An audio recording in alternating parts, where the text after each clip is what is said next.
For a long while, 2 hours, I should think, we sat there in silence, being too much overwhelmed by the recollection of the horrors we had seen to talk.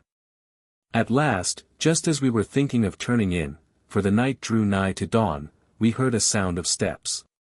Then came the challenge of a sentry posted at the kraal gate, which apparently was answered, though not in an audible tone, for the steps still advanced, and in another second infidels had entered the hut, followed by some half-dozen stately-looking chiefs.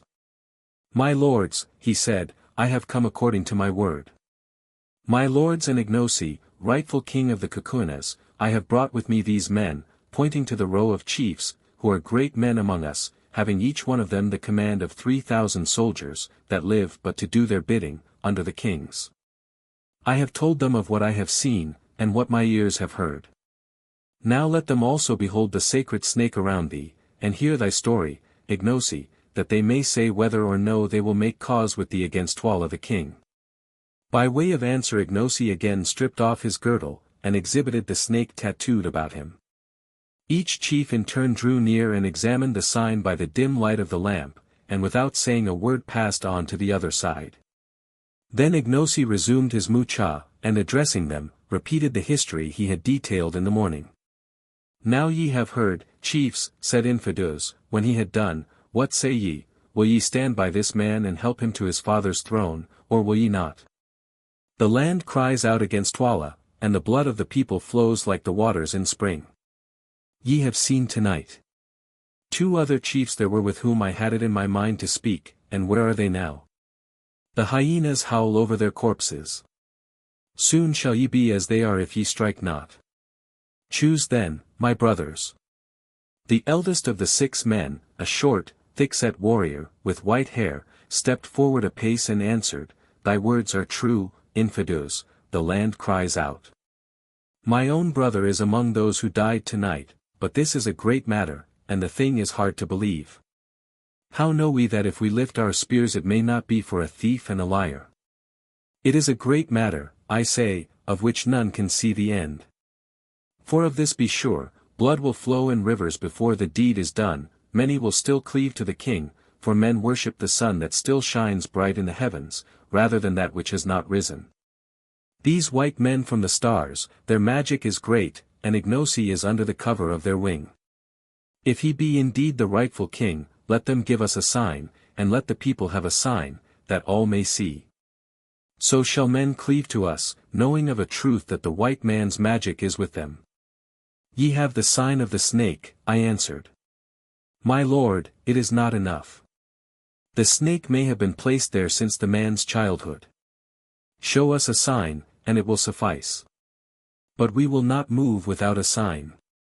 The others gave a decided assent, and I turned in perplexity to Sir Henry and Good, and explained the situation. "I think that I have it," said Good exultingly, "ask them to give us a moment to think." I did so, and the chiefs withdrew. So soon as they had gone Good went to the little box where he kept his medicines, unlocked it, and took out a notebook, in the fly-leaves of which was an almanac. "Now look here, you fellows, isn't tomorrow the 4th of June, he said. We had kept a careful note of the days, so were able to answer that it was. "Very good, then here we have it, June 4th, total eclipse of the moon commences at 8:15 Greenwich time, visible in Tenerife, South Africa, and c. There's a sign for you. Tell them we will darken the moon tomorrow night." The idea was a splendid one, indeed, the only weak spot about it was a fear lest Good's almanac might be incorrect. If we made a false prophecy on such a subject, our prestige would be gone forever, and so would Ignosi's chance of the throne of the Kukuanas. "Suppose that the almanac is wrong," suggested Sir Henry to Good, who was busily employed in working out something on a blank page of the book. "I see no reason to suppose anything of the sort," was his answer. "Eclipses always come up to time, at least that is my experience of them, and it especially states that this one will be visible in South Africa. I have worked out the reckonings as well as I can, without knowing our exact position, and I make out that the eclipse should begin here about 10 o'clock tomorrow night and last till 12:30. For an hour and a half or so there should be almost total darkness." "Well," said Sir Henry, I suppose we had better risk it. I acquiesced, though doubtfully, for eclipses are queer cattle to deal with. It might be a cloudy night, for instance, or our dates might be wrong, and sent Umbopa to summon the chiefs back. Presently they came, and I addressed them thus: Great men of the Kukuanas, and thou, Infidus, listen. We love not to show our powers, for to do so is to interfere with the course of nature, and to plunge the world into fear and confusion. But since this matter is a great one, and as we are angered against the king because of the slaughter we have seen, and because of the act of the Isanusi Gagul, who would have put our friend Ignosi to death, we have determined to break a rule, and to give such a sign as all men may see. Come hither, and I led them to the door of the hut and pointed to the red ball of the moon. What see ye there? We see the sinking moon, answered the spokesman of the party. It is so. Now tell me, can any mortal man put out that moon before her hour of setting, and bring the curtain of black night down upon the land? The chief laughed a little at the question. No, my lord, that no man can do. The moon is stronger than man who looks on her, nor can she vary in her courses. Ye say so. Yet I tell you that tomorrow night, about 2 hours before midnight, we will cause the moon to be eaten up for a space of an hour and half an hour. Yes, deep darkness shall cover the earth, and it shall be for a sign that Ignosi is indeed king of the Kukuanas. If we do this thing, will ye be satisfied? Yea, my lords, answered the old chief with a smile, which was reflected on the faces of his companions. If ye do this thing, we will be satisfied indeed. It shall be done. We three, Incubu, Bugwan, and Macumazan, have said it, and it shall be done. Dost thou hear, Infidus? I hear, my lord, but it is a wonderful thing that ye promise, to put out the moon, the mother of the world, when she is at her full. Yet shall we do it, Infidus? It is well, my lords. Today, 2 hours after sunset, Twala will send for my lords to witness the girls' dance, and 1 hour after the dance begins the girl whom Twala thinks the fairest shall be killed by Scragga, the king's son, as a sacrifice to the Silent Ones, who sit and keep watch by the mountains yonder, and he pointed towards the 3 strange-looking peaks where Solomon's road was supposed to end. Then let my lords darken the moon, and save the maiden's life, and the people will believe indeed. Aye, said the old chief, still smiling a little, the people will believe indeed. 2 miles from Lu, went on Infidus, there is a hill curved like a new moon, a stronghold, where my regiment, and 3 other regiments which these chiefs command, are stationed. This morning we will make a plan whereby 2 or 3 other regiments may be moved there also. Then, if in truth my lords can darken the moon, in the darkness I will take my lords by the hand and lead them out of Lu to this place, where they shall be safe, and thence we can make war upon Twala the king. It is good, said I, now leave us to sleep a while and to make ready our magic. Infidus rose, and, having saluted us, departed with the chiefs. My friends, said Ignosi, so soon. As they were gone, can ye do this wonderful thing, or were ye speaking empty words to the captains? We believe that we can do it, Umbopa, Ignosi, I mean. It is strange, he answered, and had ye not been Englishmen I would not have believed it, but I have learned that English gentlemen tell no lies. If we live through the matter, be sure that I will repay you. Ignosi, said Sir Henry, promise me one thing. I will promise, Incubu, my friend, even before I hear it, answered the big man with a smile. What is it? This, that if ever you come to be king of this people you will do away with the smelling out of wizards such as we saw last night, and that the killing of men without trial shall no longer take place in the land. Ignosi thought for a moment after I had translated this request, and then answered, the ways of black people are not as the ways of white men, Incubu, nor do we value life so highly. Yet I will promise. If it be in my power to hold them back, the witch-finders shall hunt no more, nor shall any man die the death without trial or judgment. That's a bargain, then, said Sir Henry, and now let us get a little rest. Thoroughly wearied out, we were soon sound asleep, and slept till Ignosi woke us about 11 o'clock. Then we rose, washed, and ate a hearty breakfast. After that we went outside the hut and walked about, amusing ourselves with examining the structure of the Kukwana huts and observing the customs of the women. "I hope that eclipse will come off," said Sir Henry presently. "If it does not, it will soon be all up with us," I answered mournfully, "for so sure as we are living men some of those chiefs will tell the whole story to the king, and then there will be another sort of eclipse, and one that we shall certainly not like." Returning to the hut we ate some dinner, and passed the rest of the day in receiving visits of ceremony and curiosity. At length the sun set, and we enjoyed a couple of hours of such quiet as our melancholy forebodings would allow to us. Finally, about 8:30, a messenger came from Twala to bid us to the great annual dance of girls, which was about to be celebrated.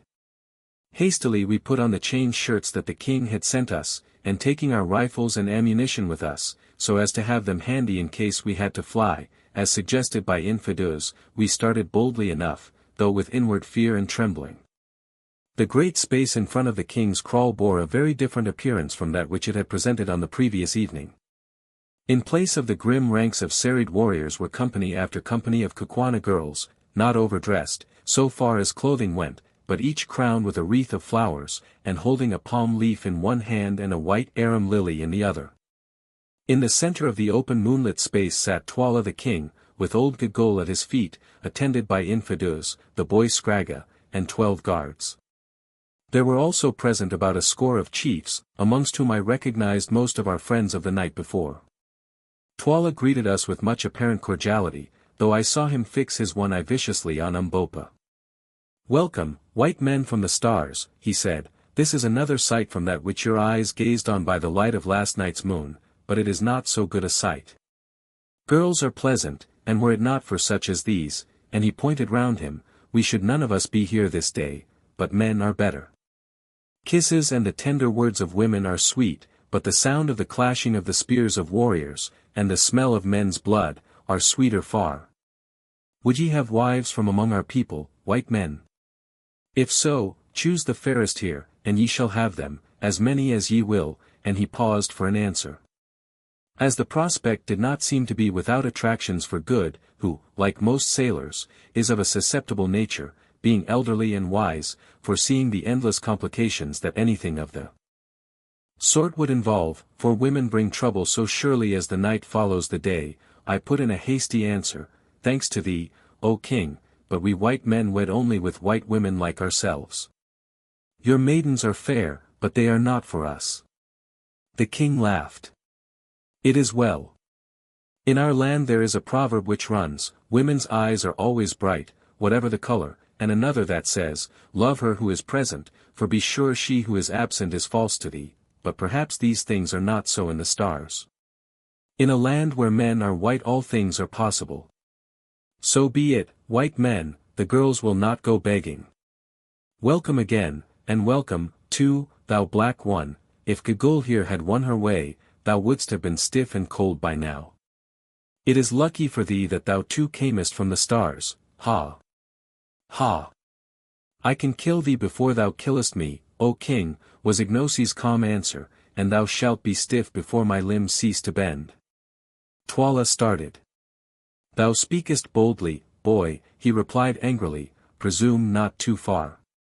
He may well be bold in whose lips are truth.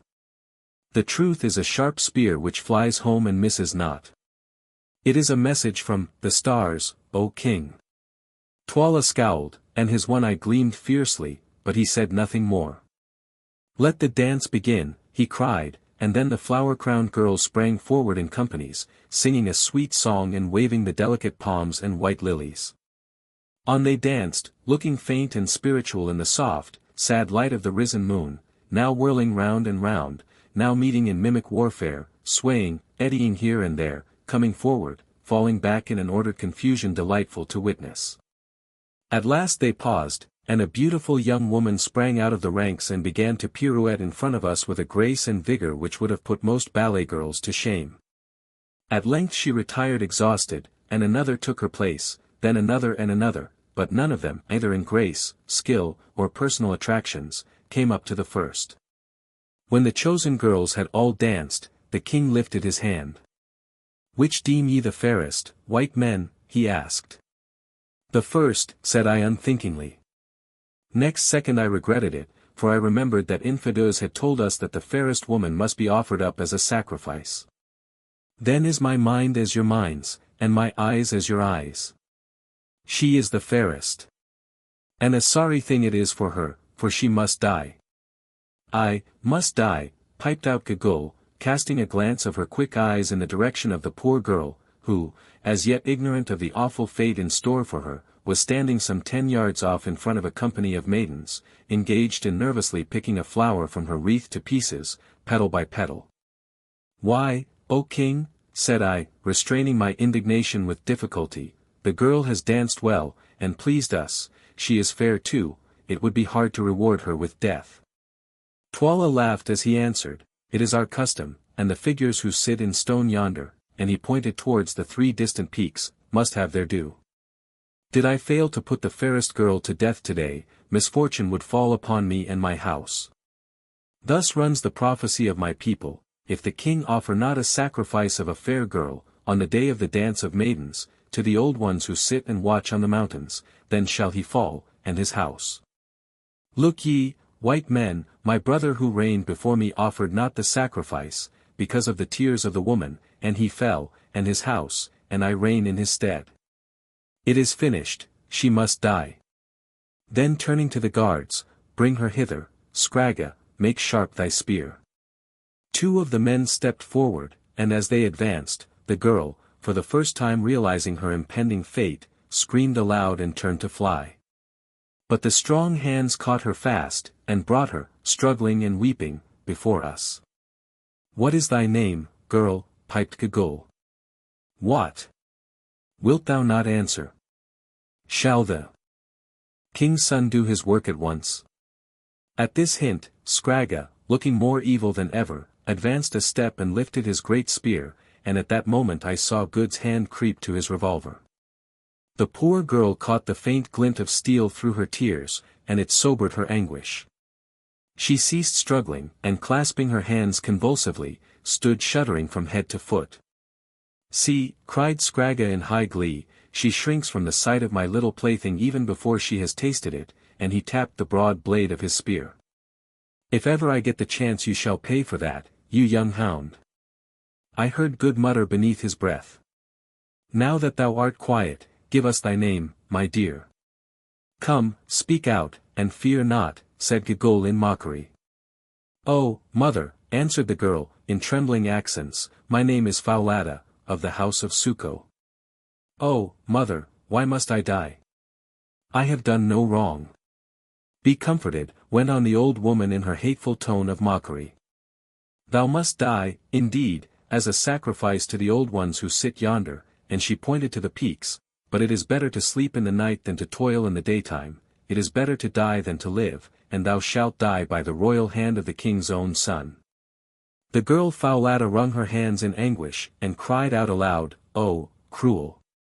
And I so young! What have I done that I should never again see the sun rise out of the night, or the stars come following on his track in the evening, that I may no more gather the flowers when the dew is heavy, or listen to the laughing of the waters? Woe is me, that I shall never see my father's hut again, nor feel my mother's kiss, nor tend the lamb that is sick. Woe is me, that no lover shall put his arm around me and look into my eyes, nor shall men children be born of me. Oh, cruel, cruel!" And again she wrung her hands and turned her tear-stained flower-crowned face to heaven, looking so lovely in her despair, for she was indeed a beautiful woman, that assuredly the sight of her would have melted the hearts of any less cruel than were the 3 fiends before us. Prince Arthur's appeal to the ruffians who came to blind him was not more touching than that of this savage girl. But it did not move Giggle or Giggle's master, though I saw signs of pity among the guards behind, and on the faces of the chiefs, and as for Good, he gave a fierce snort of indignation, and made a motion as though to go to her assistance. With all a woman's quickness, the doomed girl interpreted what was passing in his mind, and by a sudden movement flung herself before him, and clasped his beautiful white legs with her hands. "Oh, white father from the stars," she cried, "throw over me the mantle of thy protection, let me creep into the shadow of thy strength, that I may be saved. Oh, keep me from these cruel men and from the mercies of Giggle." "All right, my hearty," I'll look after you," sang out Good in nervous Saxon. "Come, get up, there's a good girl," and he stooped and caught her hand. Tuala turned and motioned to his son, who advanced with his spear lifted. "Now's your time," whispered Sir Henry to me, "what are you waiting for?" "I am waiting for that eclipse," I answered. "I have had my eye on the moon for the last half hour, and I never saw it look healthier." "Well, you must risk it now, or the girl will be killed." Tuala is losing patience. Recognizing the force of the argument, and having cast one more despairing look at the bright face of the moon, for never did the most ardent astronomer with a theory to prove await a celestial event with such anxiety, I stepped with all the dignity that I could command between the prostrate girl and the advancing spear of Scragga. "King," I said, "it shall not be, we will not endure this thing, let the girl go in safety." Tuala rose from his seat in wrath and astonishment, and from the chiefs and serried ranks of maidens who had closed in slowly upon us in anticipation of the tragedy came a murmur of amazement. "Shall not be. Thou white dog, that yappest at the lion in his cave, shall not be. Art thou mad? Be careful, lest this chicken's fate overtake thee, and those with thee. How canst thou save her or thyself? Who art thou that thou settest thyself between me and my will? Back, I say. Scragga, kill her. Ho, guards! Seize these men." At his cry armed men ran swiftly from behind the hut, where they had evidently been placed beforehand. Sir Henry, Good, and Umbopa ranged themselves alongside of me, and lifted their rifles. "Stop!" I shouted boldly, though at the moment my heart was in my boots. "Stop!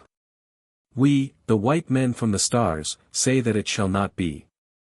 Come but one pace nearer, and we will put out the moon like a wind-blown lamp, as we who dwell in her house can do, and plunge the land in darkness. Dare to disobey, and ye shall taste of our magic." My threat produced an effect, the men halted, and Scragga stood still before us, his spear lifted. "Hear him! Hear him," piped Gigul, "hear the liar who says that he will put out the moon like a lamp. Let him do it, and the girl shall be spared. Yes, let him do it, or die by the girl, he and those with him." I glanced up at the moon despairingly, and now to my intense joy and relief saw that we, or rather the almanac, had made no mistake. On the edge of the great orb lay a faint rim of shadow, while a smoky hue grew and gathered upon its bright surface. Never shall I forget that superb moment of relief. Then I lifted my hand solemnly towards the sky, an example which Sir Henry and Good followed, and quoted a line or two from the Ingoldsby Legends, added in the most impressive tones that I could command. Sir Henry followed suit with a verse out of the Old Testament, and something about Bulbus building a wall, in Latin, whilst Good addressed the Queen of Night in a volume of the most classical bad language which he could think of. Slowly the penumbra, the shadow of a shadow, crept on over the bright surface, and as it crept I heard deep gasps of fear rising from the multitude around. "Look, O king!" I cried, "Look, Gigul! Look, chiefs and people and women, and see if the white men from the stars keep their word, or if they be but empty liars. The moon grows black before your eyes, soon there will be darkness, darkness in the hour of the full moon. Ye have asked for a sign, it is given to you. Grow dark, O moon! Withdraw thy light, thou pure and holy one, bring the proud heart of usurping murderers to the dust, and eat up the world with shadows." A groan of terror burst from the onlookers. Some stood petrified with dread, others threw themselves upon their knees and cried aloud. As for the king, he sat still and turned pale beneath his dusky skin. Only Gigul kept her courage. "It will pass," she cried, "I have often seen the like before, no man can put out the moon, lose not heart, sit still, the shadow will pass." "Wait, and ye shall see," I replied, hopping with excitement. "O moon! Moon! Moon! Wherefore art thou so cold and fickle?" This appropriate quotation was from the pages of a popular romance that I chanced to have read recently, though now I come to think of it, it was ungrateful of me to abuse the Lady of the Heavens, who was showing herself to be the truest of friends to us, however she may have behaved to the impassioned lover in the novel. Then I added, keep it up, good, I can't remember any more poetry. Curse away, there's a good fellow. Good responded nobly to this tax upon his inventive faculties. Never before had I the faintest conception of the breadth and depth and height of a naval officer's objurgatory powers. For 10 minutes he went on in several languages without stopping, and he scarcely ever repeated himself. Meanwhile the dark ring crept on, while all that great assembly fixed their eyes upon the sky and stared in fascinated silence. Strange and unholy shadows encroached upon the moonlight, an ominous quiet filled the place. Everything grew still as death. Slowly and in the midst of this most solemn silence the minutes sped away, and while they sped the full moon passed deeper and deeper into the shadow of the earth, as the inky segment of its circle slid in awful majesty across the lunar craters. The great pale orb seemed to draw near and to grow in size. She turned a coppery hue, then that portion of her surface which was unobscured as yet grew grey and ashen, and at length, as totality approached, her mountains and her plains were to be seen glowing luridly through a crimson gloom. On, yet on, crept the ring of darkness, it was now more than half across the blood-red orb. The air grew thick, and still more deeply tinged with dusky crimson. On, yet on, till we could scarcely see the fierce faces of the group before us. No sound rose now from the spectators, and at last Good stopped swearing. The moon is dying, the white wizards have killed the moon, yelled the Prince Scragga at last. We shall all perish in the dark, and animated by fear or fury, or by both, he lifted his spear and drove it with all his force at Sir Henry's breast. But he forgot the mail shirts that the king had given us, and which we wore beneath our clothing. The steel rebounded harmless, and before he could repeat the blow Curtis had snatched the spear from his hand and sent it straight through him. Scragga dropped dead. At the sight, and driven mad with fear of the gathering darkness, and of the unholy shadow which, as they believed, was swallowing the moon, the companies of girls broke up in wild confusion, and ran screeching for the gateways. Nor did the panic stop there. The king himself, followed by his guards, some of the chiefs, and Gagul, who hobbled away after them with marvelous alacrity, fled for the huts, so that in another minute we ourselves, the would-be victim Foulata, Infidus, and most of the chiefs who had interviewed us on the previous night, were left alone upon the scene, together with the dead body of Scragga, Tuala's son. Chiefs, I said, we have given you the sign. If ye are satisfied, let us fly swiftly to the place of which ye spoke. The charm cannot now be stopped. It will work for an hour and the half of an hour. Let us cover ourselves in the darkness. Come, said Infidus, turning to go, an example which was followed by the awed captains, ourselves, and the girl Foulata, whom Good took by the arm. Before we reached the gate of the kraal the moon went out utterly, and from every quarter of the firmament the stars rushed forth into the inky sky. Holding each other by the hand we stumbled on through the darkness.